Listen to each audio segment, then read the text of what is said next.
Hello friends, welcome to let start. आज हम आप लोगों के साथ सीटेट एग्जाम के प्रीवियस ईयर क्वेश्चन पेपर में पूछे गए सीडीपी के कुछ इंपॉर्टेंट क्वेश्चन डिस्कस करेंगे।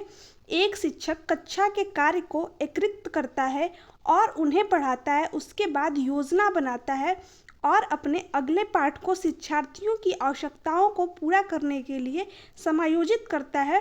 वह क्या कर रहा है? सीखने का आकलन, सीखने के रूप में आकलन, सीखने के लिए आकलन, सीखने के समय आकलन। तो जो इस प्रकार का आकलन होता है, यानी जो शिक्षण अधिगम प्रक्रिया के दौरान जो आकलन किया जाता है वह सीखने के लिए आकलन होता है, यानी कि ऑप्शन नंबर सी इसका राइट आंसर हो जाएगा। ग्रेड अंकों से कैसे अलग है? यह प्रश्न निम्न में से किस प्रकार के प्रश्न से संबंध रखता है? अपसारी, विश्लेषणात्मक, मुक्त अंत, समस्या समाधान। तो जो इस प्रकार का प्रश्न होता है, यानी ग्रेड अंकों से अलग है, जो तथ्य यानी कि फैक्ट पे आधारित प्रश्न होते हैं, वो विश्लेषणात्मक प्रश्न के अंतर्गत आते हैं, यानी कि ऑप्शन नंबर बी इसका राइट आंसर हो जाएगा। निम्नलिखित में से कौन सा एक उपयुक्त रचनात्मक आकलन कार्य नहीं है? खुले अंत वाले प्रश्न, परियोजना, अवलोकन, विद्यार्थियों का योग्यता क्रम निर्धारित करना। तो जो खुले अंत वाले प्रश्न यानी ओपन एंडेड प्रश्न होते हैं, परियोजना, अवलोकन जो होता है वो रचनात्मक आकलन का कार्य होता है, बट विद्यार्थियों का योग्यता क्रम निर्धारित करना रचनात्मक आकलन का कार्य नहीं होता है। तो ऑप्शन नंबर डी इसका राइट आंसर हो जाएगा, क्योंकि आप क्वेश्चन में देख सकते हो कि यहाँ पे पूछा है कि रचनात्मक आकलन का कार्य नहीं है। ठीक है। एक प्रभावशाली अध्यापिका होने के लिए यह महत्वपूर्ण है: पुस्तक से उत्तरों को लिखने पर बल देना, समूह गतिविधि के बजाय व्यक्तिगत अधिगम पर ध्यान देना, विद्यार्थियों के द्वारा प्रश्न पूछने के कारण उत्पन्न व्यवधान की अनदेखी करना, प्रत्येक बच्चे के संपर्क में रहना। तो यहाँ पे ऑप्शन नंबर ए दिया गया है कि पुस्तक से उत्तरों को लिखने पर बल देना। ऐसा करके आप रोट लर्निंग को प्रमोट कर रहे हैं, ऐसा आपको नहीं करना है। तो ऑप्शन नंबर ए यहाँ पे गलत हो जाएगा। समूह गतिविधियों के बजाय व्यक्तिगत अधिगम पर ध्यान देना। तो जो हमारी एनईपी है वो भी यही कहती है कि बच्चों को कॉपरेशन यानी सहयोगी अधिगम के द्वारा सिखाया जाए, न कि व्यक्तिगत अधिगम के थ्रू। तो ऑप्शन नंबर बी भी गलत हो जाएगा। विद्यार्थियों के द्वारा प्रश्न पूछने के कारण उत्पन्न व्यवधान की अनदेखी करना। तो जो विद्यार्थी प्रश्न पूछते हैं हमें उनका आंसर देना है, न कि अनदेखा करना है, उनको उस पर ध्यान न देना है, ऐसा हमको नहीं करना है। तो ऑप्शन नंबर सी भी इसका गलत आंसर हो जाएगा। यानी जो एक प्रभावशाली अध्यापिका होने के लिए सबसे महत्वपूर्ण है वह है प्रत्येक बच्चे के संपर्क में रहना, जो कि एक ही ऑप्शन में है, ऑप्शन नंबर डी। तो ये इसका राइट आंसर हो जाएगा। लड़कों एवं लड़कियों के विषय में कुछ कथन नीचे दिए गए हैं, आपके अनुसार इनमें से कौन सा सही है? लड़कों को घर से बाहर के कार्यों में सहायता करनी चाहिए, लड़कों को घर के कार्यों में सहायता करनी चाहिए, सभी लड़कों को विज्ञान तथा लड़कियों को गृह विज्ञान पढ़ाया जाना चाहिए, लड़कियों को घर के कार्यों में सहायता करनी चाहिए। तो जो इसमें है वो ऑप्शन नंबर बी इसका राइट आंसर हो जाएगा कि लड़कों को घर के कार्यों में सहायता करनी चाहिए, क्योंकि हमारे समाज में बहुत पहले से ये चीज़ें चली आ रही हैं कि जो लड़कियां हैं वही घर के कामों में सहायता प्रदान करेंगी, लड़के नहीं। तो हमको जेंडर स्टीरियोटाइप यानी जेंडर रूढ़िबद्धता को ख़त्म करने के लिए लड़कों को भी घर के कामों में जो है भागीदारी उनकी सम्मिलित करनी चाहिए, न कि सिर्फ लड़कियों को। चाहे लड़का हो चाहे लड़की हो, दोनों ही घर के बाहर का भी काम कर सकते हैं और दोनों ही घर के अंदर का भी काम कर सकते हैं। तो ऑप्शन नंबर बी इसका राइट आंसर हो जाएगा। शिक्षार्थियों के ज्ञान अर्जन में सहायता करने के क्रम को अध्यापकों को किस प्रकार ध्यान केंद्रित करना चाहिए? सुनिश्चित करना कि शिक्षार्थी सब कुछ याद करते हैं, शिक्षार्थियों के द्वारा प्राप्त किए गए अंकों ग्रेडों पर शिक्षार्थियों को सक्रिय सहभागिता के लिए शामिल करना, शिक्षार्थियों के द्वारा अधिगम की अवधारणाओं में कुशलता प्राप्त करना। जो एक अध्यापक होता है उसको शिक्षार्थियों को ज्ञान प्राप्त करने में सहायता करने के लिए शिक्षार्थियों को सक्रिय अधिगम में शामिल करना चाहिए, जिससे वो कॉपरेशन यानी सहयोगी अधिगम से चीज़ों को सीख है, तो ऑप्शन नंबर सी जो है वो इसका राइट आंसर हो जाएगा। शिक्षण में अध्यापकों के द्वारा विद्यार्थियों का आकलन इस अंतर्दृष्टि को विकसित करने के लिए किया जा सकता है कि उन विद्यार्थियों की पहचान करना जिन्हें उच्चतर कक्षा में पदोन्नत करना है, उन विद्यार्थियों को पदोन्नत न करना जो कि विद्यालय के स्तर के अनुकूल नहीं है, शिक्षार्थियों की आवश्यकता के अनुसार शिक्षण उपागम में परिवर्तन करना, कक्षा में प्रतिभाशाली तथा कमजोर विद्यार्थियों के समूह बनाना। तो इसमें जो है ऑप्शन नंबर इसका सी इसका राइट आंसर हो जाएगा कि शिक्षार्थियों की आवश्यकता के अनुसार शिक्षण उपागम में परिवर्तन करना, यानी बच्चे की जैसे ज़रूरत हो उस हिसाब से हम अपने सिस्टम में चेंज करें। अगर बच्चे को चलने में दिक्कत है तो हम जो स्कूल का जो क्लासेस है वो नीचे वाले फ्लोर पे लगा दें, तो हम सिस्टम को बच्चे के अनुसार जो है वो चेंज करें। तो ऑप्शन नंबर सी इसका राइट आंसर हो जाएगा। बच्चे को शाब्दिक या गैर शाब्दिक दंड देने का परिणाम होता है उन्हें कार्य करने के लिए प्रेरित करना, बच्चे की छवि को सुरक्षा करना, उनके अंकों में सुधार करना, उनके स्वयं के प्रति अवधारणा को नष्ट करना। तो जब आप बच्चे को शाब्दिक या गैर शाब्दिक दंड देते हैं तो ऐसा करके आप उनके स्वयं के प्रति अवधारणा को नष्ट करते हैं, जो कि ऑप्शन नंबर डी है। तो इसका ये राइट आंसर हो जाएगा। ऐसा आपको नहीं करना चाहिए, क्योंकि इससे बच्चे के जो है मानसिक या फिर जो उसके सोच होती है उस पर बहुत ही बुरा इम्पैक्ट पड़ता है। तो ऐसा आपको बच्चे को किसी भी प्रकार का दंड नहीं देना है।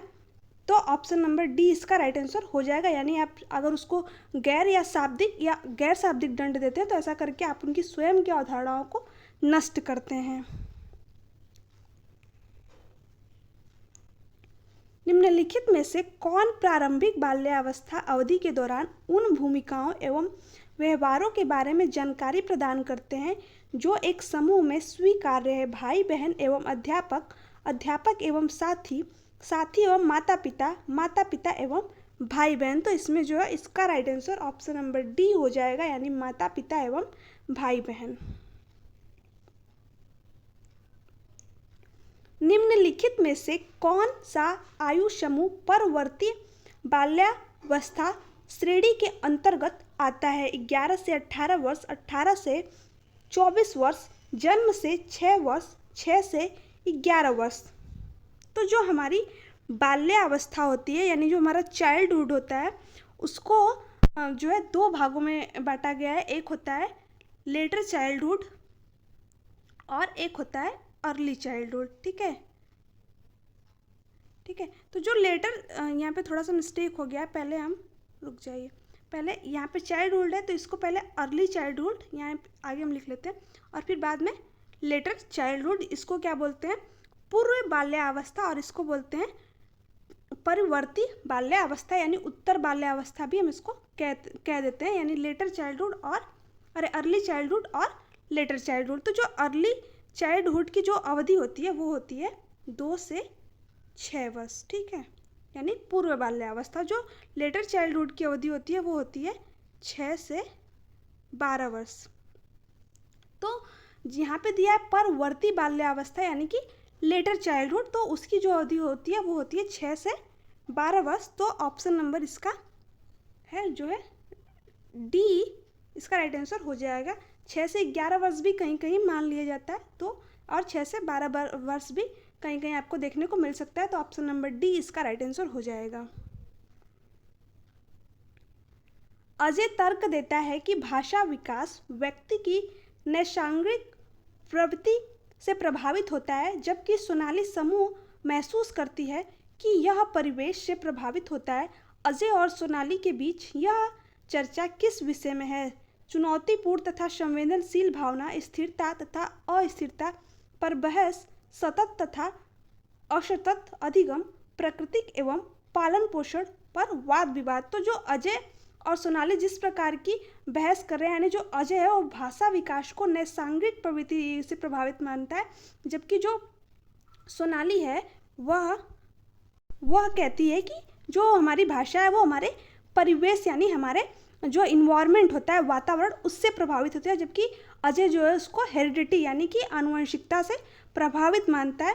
तो इन दोनों का जो ये जिन विषय पर ये चर्चा कर रहे हैं, ये प्राकृतिक एवं पालन पोषण विवाद यानी हेरिडिटी और इन्वायरमेंट पर वाद विवाद कर रहे हैं। तो जो है ऑप्शन नंबर डी इसका राइट आंसर हो जाएगा, प्राकृतिक तथा पालन पोषण पर वाद विवाद।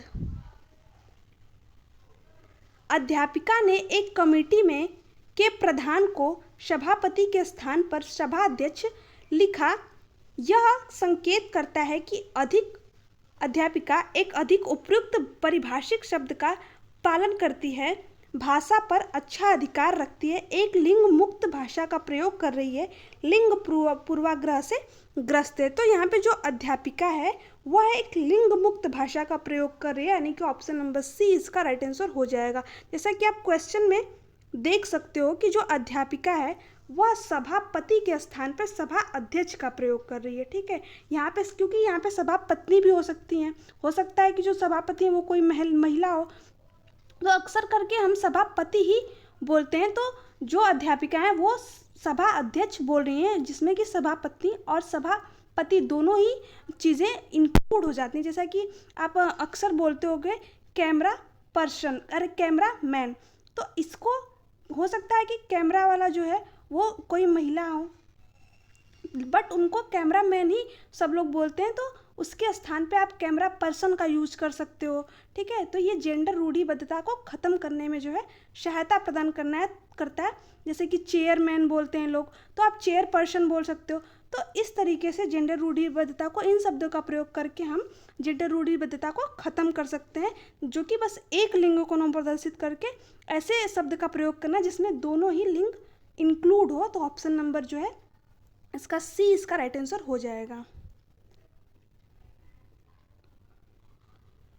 सतत एवं व्यापक मूल्यांकन किस लिए आवश्यक है? शिक्षण के साथ परीक्षण का तालमेल बैठाने के लिए, शिक्षा बोर्ड की जवाबदेही कम करने के लिए, जल्दी की जाने वाली गलतियों की तुलना में कम अंतराल पर की जाने वाली गलतियों को सुधार करना, यह समझने के लिए कि अधिगम का किस प्रकार अवलोकन किया जाता है, दर्ज किया जाता है, वह सुधार किया जाता है। तो जो हमारा सतत या तथा व्यापक मूल्यांकन होता है वह इसीलिए किया जाता है कि हम समझ सकें कि अधिगम का किस प्रकार अवलोकन किया जाता है और दर्ज किया जाता है और वह सुधार किया जा सकता है, जो कि ऑप्शन नंबर डी में दिया है। तो ऑप्शन नंबर डी इसका राइट आंसर हो जाएगा। लॉरेंस कोहल वर्ग के सिद्धांत में कौन सा स्तर नैतिक की अनुपस्थिति को सही अर्थ में सूचित करता है? स्तर 3, स्तर 4, स्तर 1, स्तर 2। तो जो लॉरेंस कोहल वर्ग थे उन्होंने बताया कि जो स्तर 1 होता है उसमें जो नैतिकता होती है वो बच्चे में ना के बराबर होती है, यानी बहुत ही अनुपस्थिति, मतलब उसके अंदर नैतिकता जो है उतनी नहीं पाई जाती है। तो ऑप्शन नंबर सी इसका राइट आंसर हो जाएगा, यानी कि स्तर 1।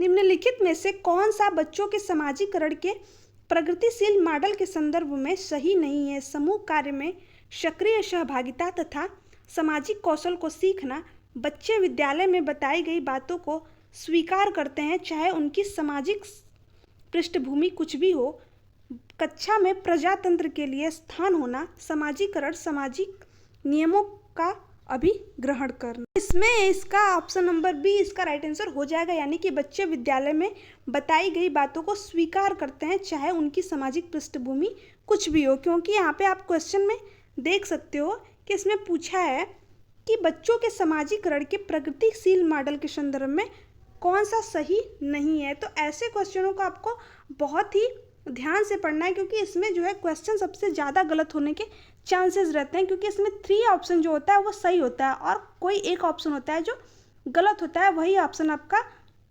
राइट आंसर हो जाता है, क्योंकि इसमें पूछा रहता है कि कौन सा नहीं है। ठीक है, तो यहाँ पे देख सकते हो ऑप्शन ए दिया है कि समूह कार्य में सक्रिय सहभागिता तथा सामाजिक कौशल को सीखना, जो कि सही ऑप्शन है। ठीक है, और सी भी दिया है कि कक्षा में प्रजातंत्र के लिए स्थान होना, ये भी सही है। सामाजिकरण सामाजिक नियमों का ग्रहण है तो ये भी सही है, बट बच्चे विद्यालय में बताई गई बातों को स्वीकृत करते हैं चाहे उनकी सामाजिक पृष्ठभूमि कुछ भी हो। ये ऑप्शन गलत है और इसमें पूछा ही गलत है, तो ऑप्शन नंबर बी इसका राइट आंसर हो जाएगा। प्रचलित योजना में नई जानकारी को जोड़ने को किस नाम से जाना जाता है? समायोजन, साम्य धारण, आत्मसातीकरण, संगठन। तो जब हम अपनी जो हमारे पास जानकारी है उसमें जब हम किसी नई जानकारी को ऐड करते हैं तो आत्मसातीकरण उसको कहते हैं, यानी कि असिमिलेशन, इसको हम समावेशन भी बोलते हैं। आप जो ये जो वर्ड है असिमिलेशन, और इसको आप इंग्लिश में याद कीजिएगा क्योंकि इसमें बहुत ज़्यादा कन्फ्यूज़न होती है। एक होता है असिमिलेशन और एक होता है अकोमोडेशन, जिसको हम समायोजन भी कहते हैं। तो जो असिमिलेशन होता है उसके अंतर्गत हम अपनी पुरानी जानकारी में नई जानकारी को जस्ट ऐड कर लेते हैं, जिसको हम आत्मसातीकरण, जो कि यहाँ पे दिया भी है। बट अगर हम अपनी पुरानी जानकारी में नई जानकारी को मॉडिफाई, संशोधित करके ऐड करते हैं तब समायोजन यानी कि अकोमोडेशन हो जाता है, ठीक है। बट जस्ट ऐड कर लें तो आत्मसातीकरण, असिमिलेशन, ठीक है। तो यहाँ पे इन दोनों चीज़ का आपको ध्यान रखना है। इनमें से कौन सा त्रितंत्रीय सिद्धांत में व्यवहारिक बुद्धि का अभिप्राय नहीं है? पर्यावरण का पुनर्निर्माण करना, केवल अपने विषय में व्यवहारिक रूप से विचार करना, इस प्रकार के पर्यावरण का चयन करना जिसमें आप सफल हो सकते हैं, पर्यावरण के साथ अनुकूलन करना। इसमें जो है इसका ऑप्शन नंबर बी इसका राइट आंसर हो जाएगा, केवल अपने विषय में व्यवहारिक रूप से विचार करना। क्योंकि आप फिर से देख लीजिए, यहाँ पे दिया गया है कि त्रितंत्रीय सिद्धांत में व्यवहारिक बुद्धि का अभिप्राय नहीं है। मैं बार बार बोल रही हूँ कि आपको नहीं वाले क्वेश्चनों को बहुत ही ध्यान से पढ़ना है क्योंकि इसमें क्वेश्चन बहुत ज़्यादा गलत होते हैं, ठीक है। तो ऑप्शन नंबर बी इसका राइट आंसर हो जाएगा।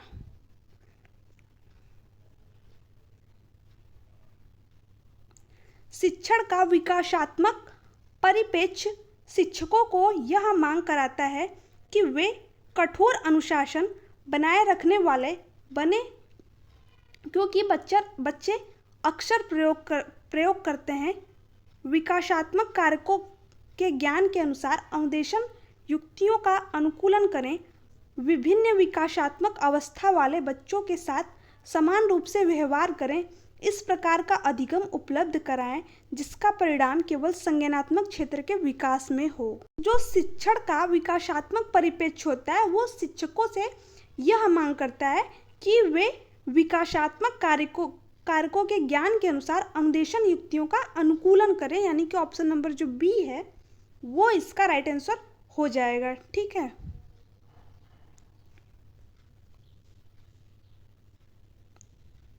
मनोसामाजिक सिद्धांत निम्नलिखित में से किस पर बल देता है? उद्दीपन एवं प्रतिक्रिया, लिंगीय व प्रस्तुति स्तर, उद्यम के मुकाबले में हीनता स्तर, क्रिया प्रस्तुत अनुबंधन। तो इसमें इसका राइट आंसर जो है ऑप्शन नंबर सी हो जाएगा, यानी उद्यम के मुकाबले में हीनता स्तर जो है वो इसका राइट आंसर हो जाएगा। यह तथ्य कि बच्चों को सांस्कृतिक रूप से प्रासंगिक ज्ञान की आवश्यकता होती है निम्नलिखित में से किस व्यक्ति से संबंधित है? Charles Darwin, B.F. Skinner, Urie Bronfenbrenner, Lev Vygotsky. तो इसमें जो है ऑप्शन नंबर इसका डी इसका राइट आंसर हो जाएगा, लेव वाइगोस्की, क्योंकि ये हैं जो कि सामाजिक सांस्कृतिक थ्योरी की बात करते हैं। सोशियो यानी समाज के थ्रू और संस्कृति के थ्रू बच्चा चीज़ों को सीखता है। तो ऑप्शन नंबर डी इसका राइट आंसर हो जाए, क्योंकि इसमें पूछा है सांस्कृतिक रूप से, ठीक है। तो जहाँ पे समाज आ जाए, जहाँ पे लैंग्वेज की बात हो, जहाँ पे संस्कृतिक की बात हो, तो वो लेव वाइगोस्की जो है इन चीज़ों की बात करते हैं। सो हे फ्रेंड्स, ये थे CDP के कुछ इंपॉर्टेंट क्वेश्चन। अगर आपको इस वीडियो से रिलेटिव कोई भी डाउट हो तो आप नीचे कमेंट बॉक्स में पूछ सकते हो। अगर आपको वीडियो अच्छी लगी चैनल को सब्सक्राइब कीजिए, वीडियो को लाइक एंड शेयर कीजिए। Thanks for watching me.